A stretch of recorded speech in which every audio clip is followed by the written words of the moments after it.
All right, let's go.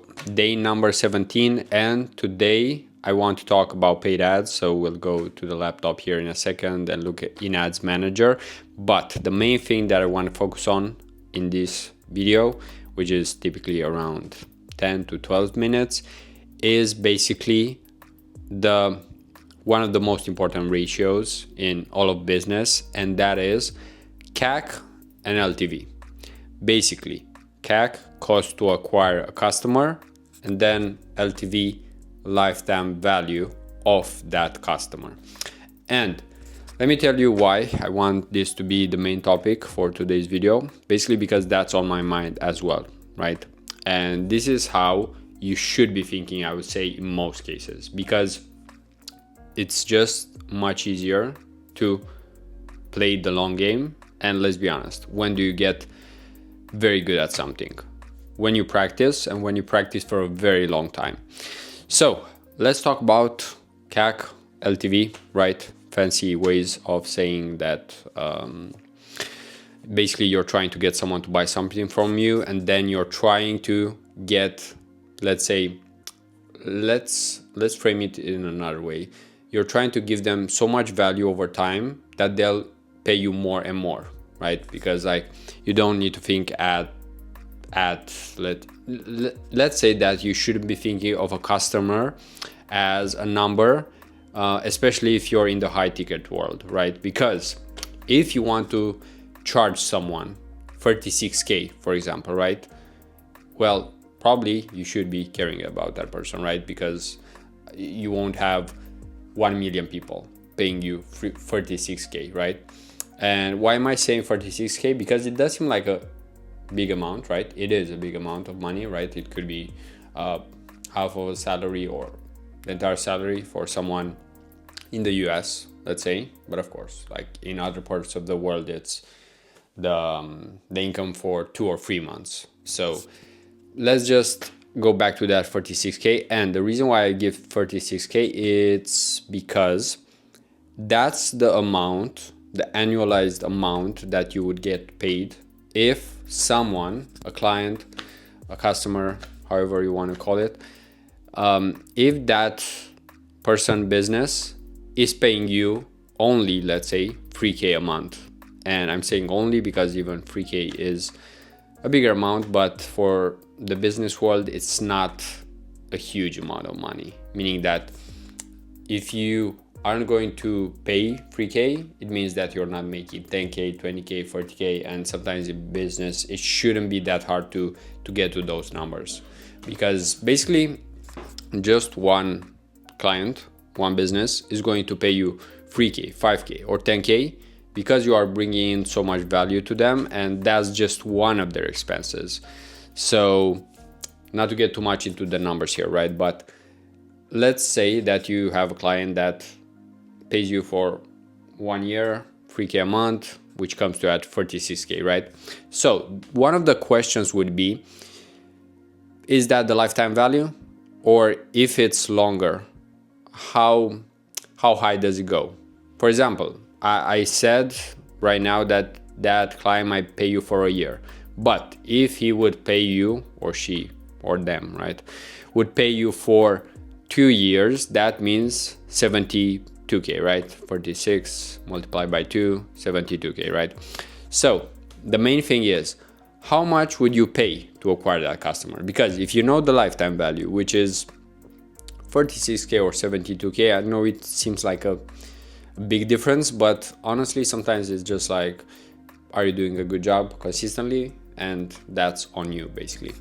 So how much would you pay for that customer, right? Because someone would say maybe nothing, right? Ideally, they would pay nothing. But of course, in most cases, you pay with your time or with your money. So you have to pick what is more important. In the beginning, of course, it's money, meaning that basically you have time, but you don't have money. And later on, typically you do tend to have more money and less time. And that's when you'll swap money for time as much as possible. But the main question is, coming back to it, how much would you pay? And this is something that you really need to be cognizant of. But sometimes you don't know the lifetime value. So that's the actual problem. Because if you would know exactly that someone would pay you 36K, right? How much would you pay, right? You would even pay 18K and you would basically double your money, right? Like how easy it is to double your money in the stock investing world, even in the crypto world. You don't double your money so easily. It takes, I think for the S&P 500, one of the most popular investments, it takes around maybe 15 years or 10 years. It depends a lot on the medium or the average return. If it's like 10%, it might take 9 years, 10 years around there to double your money, to get to 100% increase.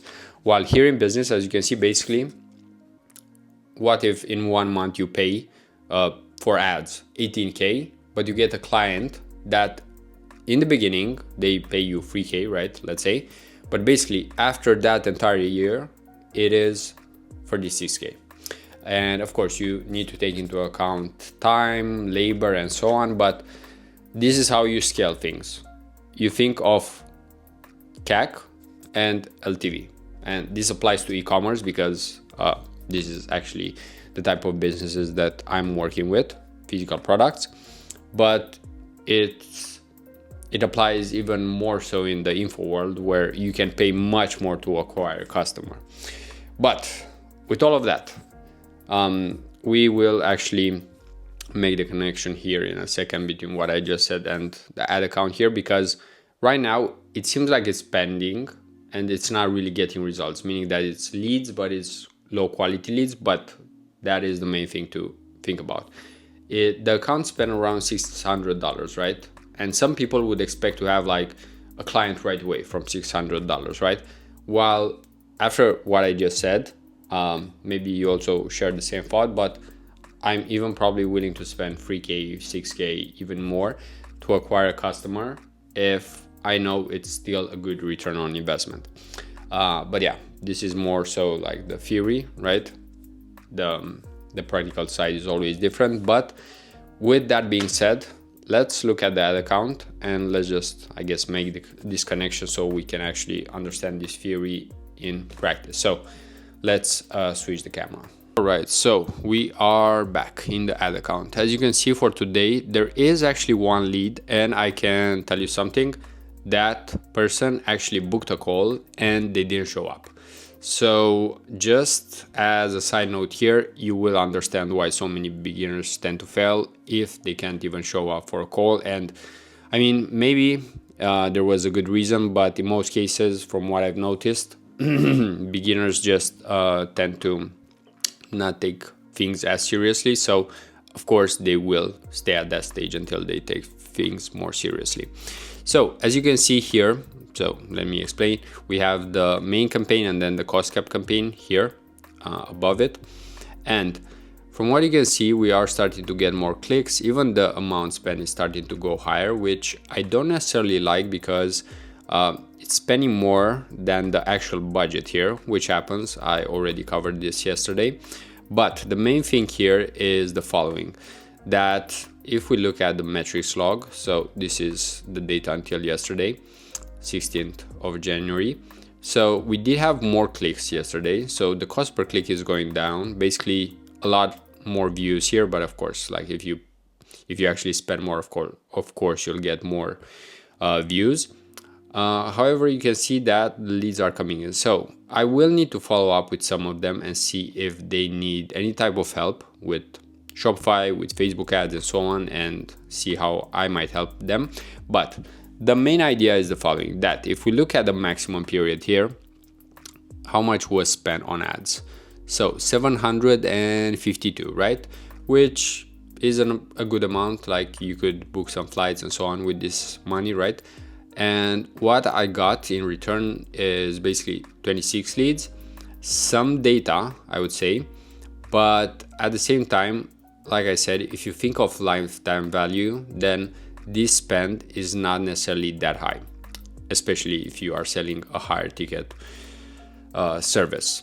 So something in the 1.5, 2, 3, 5 or 10K range, right? So that's where it actually makes sense to spend money to make money. But let's switch the camera. All right, so we're back, and as some final thoughts here, I just want to share how I'm thinking of this CAC to lifetime value equation, because it is a very important one if you are thinking long term.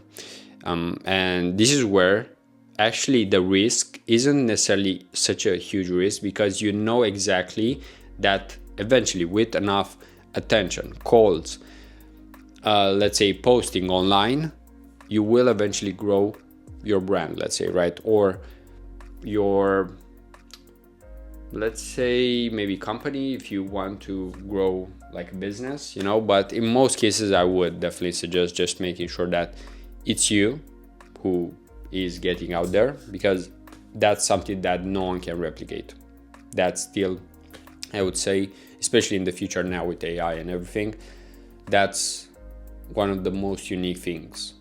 Actually being a real person, having your own personality. And that's why sometimes some people would work with you or not work with you, because you might be the best fit, you might be a good fit, or if you're not a good fit, ideally you don't even work with someone, right? And fortunately, there's enough out there for everyone to eat in terms of like resources, money, business, and so on. But with that, we'll probably end this, because we're getting close to almost 12 minutes here, so more than enough. But this is the main topic, and this is what I want us to think about if we finished, in my case, recording this video, or you actually listening to it or watching it, that the lifetime value of the business, the person you're working with, is one of the most important. And this actually makes you invest more time or energy in them, which in turn actually gives them a better service. So it's like a spiral here of good things happening. And this is not positive thinking, it's just like reality, right? Objective reality. So with all of that being said, we'll end for today and see you tomorrow. Peace out.